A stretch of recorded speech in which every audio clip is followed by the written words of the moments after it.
दोस्तों नमस्कार, मैं उदयलाल लोहार आज आपके लिए एक छुई मुई का पौधा लेके आया हूँ। दोस्तों आप इस वीडियो को पूरा देखें और छुई मुई के विषय पर पूरी जानकारी मैं आपको बताऊंगा। दोस्तों छुई मुई 3 प्रकार की होती है, जिसको छुई मुई भी कहते हैं और लाजवंती कहते हैं। दोस्तों पहली छुई मुई लाल रंग की होती है और वो एक लता के स्वरूप होती है। दूसरी छुई मुई जो आप मेरे पीछे देख रहे हैं, ये छुई मुई एक वृक्ष के समान होती है, यानी कि ज़मीन से ऊपर उठी हुई रहती है। तीसरी छुई मुई दोस्तों काली छुई मुई होती है, वो बहुत ही दुर्लभ होती है। और 2 छुई मुई के पौधे आयुर्वेद के अंदर काम आते हैं। और तीसरी छुई मुई जो काली छुई मुई होती है, उससे पारा बंधक में काम आती है और तांत्रिक क्रिया के अंदर भी काम आती है। मैं उदयलाल लोहार आज आपके लिए छुई मुई का पौधा लेके आया हूँ। दोस्तों अभी तक आपने हमारे चैनल आओ सीखें वनस्पति ज्ञान को अभी तक सब्सक्राइब नहीं किया है, कर दें और साथ में ऑल बेल आइकन बजा दें, ताकि हम जैसे ही आपके लिए कोई नया वीडियो लेके आए उसकी नोटिफिकेशन आपको मिलती रहे। दोस्तों अब अपन बात करेंगे छुई मुई के पौधे के विषय पर। दोस्तों छुई मुई का पौधा भारत के सभी राज्य एवं सभी जिले एवं प्रमुख जगहों पर पाया जाता है। पहले दोस्तों मैं आपको छुई मुई कितने प्रकार की होती है वो मैं आपको बता दूं। दोस्तों छुई मुई 3 प्रकार की होती है और तीनों के गुण अलग अलग होते हैं। दोस्तों छुई मुई एक लता छुई मुई होती है, जो कि एक बेल की तरह होती है। और एक छोटे पेड़ की तरह होती है, जो आप मेरे पीछे देख रहे हैं, ये एक पेड़ की है। और तीसरी छुई मुई अलग ही होती है, वो बहुत ही दुर्लभ होती है। अब मैं आपको तीनों छुई मुई का वर्णन एक अलग रूप से बताता हूँ। दोस्तों पहली छुई मुई लाल छुई मुई होती है और जो ज़मीन के ऊपर बिछा के चलती है उसको लता छुई मुई बोलते हैं। जो आप मेरे पीछे देख रहे हो, ये एक वृक्ष के समान ज़मीन से ऊपर उठी हुई रहती है। लेकिन जो लता छुई मुई होती है वो ज़मीन के सहारे या किसी पेड़ के सहारे ऊपर उठती है। उसका वर्णन बहुत सारा अलग अलग काम में किया जाता है। दोस्तों ये छुई मुई कोई तांत्रिक क्रिया के अंदर भी काम आती है, लेकिन अगर आप कहोगे या कमेंट करोगे मैं उसका कैसे यूज़ करते हैं या क्या काम आती है, उसका वर्णन मैं आगे अगले वीडियो में ज़्यादा अगर आप कमेंट करोगे और इस छुई मुई के विषय पर जानना चाहोगे तो मैं आपको आगे बता दूंगा। आज अपन सिर्फ इस छुई मुई के विषय पे और आयुर्वेदिक संबंधित जानकारी मैं आपको इस वीडियो के अंदर बताने वाला हूँ। तो दोस्तों अभी जो ये छुई मुई आप मेरे पीछे देख रहे हो, ये छुई मुई एक लता छुई मुई है पाया जाता है। लेकिन दोस्तों ये पौधा बहुत ही अद्भुत है।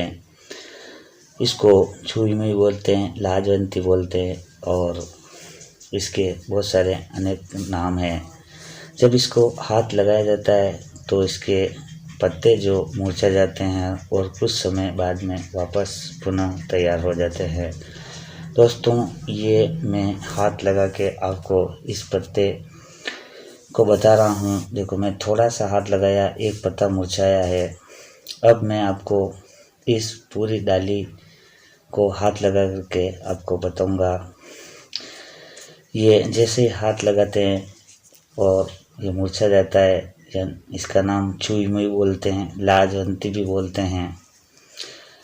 तो दोस्तों इसका प्रयोग बहुत सारा होता है। इसका प्रयोग तांत्रिक क्रिया के अंदर भी किया जाता है, लेकिन मैं उसका प्रयोग अगले वीडियो में बताऊंगा। पहले दोस्तों मैं इसका आयुर्वेदिक प्रयोग बता देता हूँ। अगर किसी बंदे को जटिल खांसी हो जाती है, जिसको सूखी खांसी या बोलते हैं या कफ खांसी बोलते हैं, उसके लिए ये बहुत ही आयुर्वेदिक में इसकी बड़ी भूमिका रहती है। तो दोस्तों इसके साथ में इसकी जड़ निकाल कर उसको अच्छा कूट पीस करके तैयार करके उस जड़ को अगर आप उसका काढ़ा बना करके आप सुबह सुबह चाय पीने से 1 घंटा पहले और शाम को खाना खाने के बाद